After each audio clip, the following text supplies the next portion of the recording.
കഥകൾക്കൊപ്പം. 3 ചെറിയ പന്നികൾ.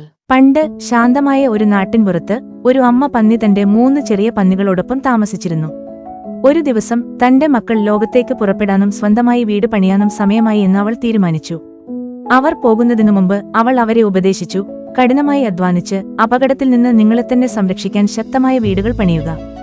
3 ചെറിയ പന്നികൾ അമ്മയോട് വിടപറഞ്ഞ് യാത്ര തുടങ്ങി. ഏതുതരം വീട് പണിയണം എന്നതിനെക്കുറിച്ച് ഓരോരുത്തർക്കും അവരുടേതായ ആശയങ്ങളുണ്ടായിരുന്നു. വേഗത്തിൽ പൂർത്തിയാക്കാൻ ആഗ്രഹിച്ച ആദ്യത്തെ ചെറിയ പന്നി തന്റെ വീട് വൈക്കോൽ കൊണ്ട് നിർമ്മിക്കാൻ തീരുമാനിച്ചു. ഇത് ശേഖരിക്കാൻ എളുപ്പവും വേഗത്തിൽ നിർമ്മിക്കുന്നതുമായിരുന്നു.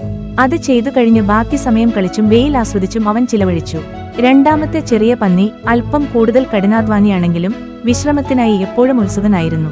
അതുകൊണ്ട് അവൻ വിറകുകൾ കൊണ്ട് തന്റെ വീട് പണിയാൻ തീരുമാനിച്ചു. അവന്റെ വീട് അവന്റെ സഹോദരന്റെ വൈക്കോൽ വീടിനേക്കാൾ ശക്തമായിരുന്നു, പക്ഷേ അത് പൂർത്തിയാക്കാൻ അധിക സമയമെടുത്തില്ല.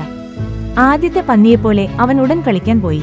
എന്നിരുന്നാലും മൂന്നാമത്തെ ചെറിയ പന്നി ചിന്താശേഷിയുള്ളവനും കഠിനാധ്വാനിയുമായിരുന്നു. അവൻ ഇഷ്ടിക കൊണ്ട് വീട് പണിയാൻ തീരുമാനിച്ചു. ജോലി മന്ദഗതിയിലുള്ളതും മടുപ്പിക്കുന്നതുമായിരുന്നു. എന്നാൽ ശക്തമായ ഒരു വീട് തന്നെ സുരക്ഷിതമാക്കുമെന്ന് അറിഞ്ഞുകൊണ്ട് അദ്ദേഹം തുടർന്നു. വീടുകൾ പണിതുകഴിഞ്ഞ് അധികം താമസിയാതെ ഒരു വലിയ ചീത്ത ചെന്നായ കാട്ടിലൂടെ ഓടിവന്നു. അവന് വിശന്നിട്ട് ചെറിയ പന്നികളെ കഴിക്കാൻ കൊതിച്ചു. അവൻ ആദ്യത്തെ പന്നിയുടെ വൈക്കോൽ വീടിനടുത്തെത്തി.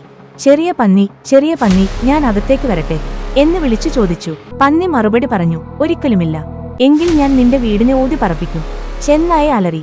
ശക്തമായ ശ്വാസത്തോടെ ചെന്നായ വൈക്കോൽ വീടിനെ ഊതി തകർത്തു. പേടിച്ചിരണ്ട ചെറിയ പന്നി തന്റെ സഹോദരന്റെ വടി വീട്ടിലേക്ക് കഴിയുന്നത്ര വേഗം ഓടിപ്പോയി. ചെന്നായ പിന്തുടർന്നു. താമസിയാതെ സഹോദരന്റെ വടി വീട്ടിലെത്തി. ചെറിയ പന്നികളെ, ഞാൻ അകത്തേക്ക് വരട്ടെ അവൻ ആവശ്യപ്പെട്ടു. ഒരിക്കലുമില്ല. സഹോദരന്മാർ മറുപടി പറഞ്ഞു. എങ്കിൽ ഞാൻ നിന്റെ വീടിനെ ഊതി പറപ്പിക്കും. ചെന്നായ തന്റെ സർവ്വശക്തിയുമെടുത്ത് ഊതി വടിവീട് ഇടിഞ്ഞു വീണു. പേടിച്ചിരണ്ട 2 പന്നികളും മൂന്നാമത്തെ പന്നിയുടെ ഇഷ്ടിക വീട്ടിലേക്ക് ഓടിപ്പോയി. ഉറപ്പുള്ള ഇഷ്ടിക വീട്ടിലെത്തിയ ചെന്നായ ഒരിക്കൽ കൂടി വിളിച്ചു പറഞ്ഞു, ചെറിയ പന്നികളെ, ഞാൻ അകത്തേക്ക് വരട്ടെ. ഒരിക്കലുമില്ല. 3 പന്നികളും ഒരുമിച്ച് മറുപടി പറഞ്ഞു. എങ്കിൽ ഞാൻ നിന്റെ വീടിനെ ഊതി പറപ്പിക്കും. ചെന്നായ ആഞ്ഞു ഊതി. പക്ഷേ എത്ര ശ്രമിച്ചിട്ടും ആ ഇഷ്ടിക വീട് ഉറച്ചുനിന്നു.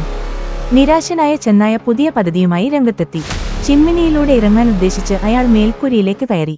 എന്നാൽ ബുദ്ധിമാനും കഠിനാധ്വാനിയുമായ മൂന്നാമത്തെ പന്നി അപ്പോഴേക്കും അടുപ്പിന് മുകളിൽ ചുട്ടുതിളക്കുന്ന വെള്ളത്തിന്റെ ഒരു പാത്രം തയ്യാറാക്കിയിരുന്നു. ചെന്നായ ചിമ്മിനിയിലൂടെ താഴെ ഇറങ്ങിയപ്പോൾ ഉച്ചത്തിലുള്ള നിലവിളിയോടെ അവൻ നേരെ തിളച്ച പാത്രത്തിലേക്ക് വീണു. പേടിച്ചു വിറച്ച് ചെന്നായ പുറത്തേക്കോടി. പിന്നീട് ഒരിക്കലും തിരിച്ചുവന്നില്ല. കഠിനാധ്വാനവും ശ്രദ്ധാപൂർവമായ ആസൂത്രണവും എല്ലായ്പ്പോഴും ഫലം കാണുമെന്ന പാഠത്തിന് നന്ദി പറഞ്ഞുകൊണ്ട് അന്നുമുതൽ 3 ചെറിയ പന്നികൾ ശക്തമായ ഇഷ്ടിക വീട്ടിൽ സുരക്ഷിതമായും സന്തോഷത്തോടെയും ജീവിച്ചു.